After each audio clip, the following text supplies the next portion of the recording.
all say very simply, the government shall not infringe on these rights no matter what. If the government can take them away at will, then they're not rights at all. They're really just privileges that are granted or revoked by an authority. And every time they suspend rights and then pretend to give them back again, they establish a dangerous precedent. The rights they give back are never quite as strong as the ones that they took away.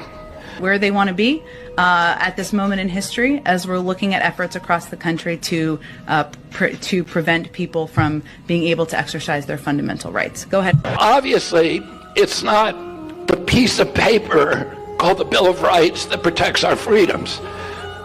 We have to actually believe in it. Our leaders have to believe it with sufficient loyalty to counterbalance the temptations of power.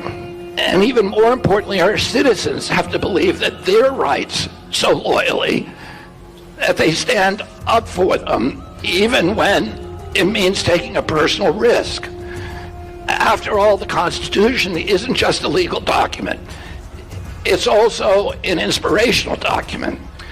And that's why, if you treasure your freedom, you better elect leaders who are inspired by it and who will wield it to inspire others.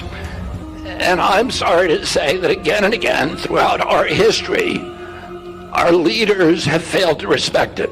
Again and again, they have cited some pretext to suspend and volunteer and violate our constitutional rights.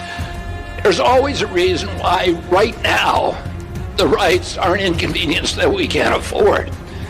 It was the Red Scare in the 1920s. It was Joe McCarthy in the 1950s. It was civil rights protests and the Vietnam War protesters in the 1960s. It was the war on drugs in the 1970s. It was the war on terror after 2001. And most recently, it was the COVID pandemic.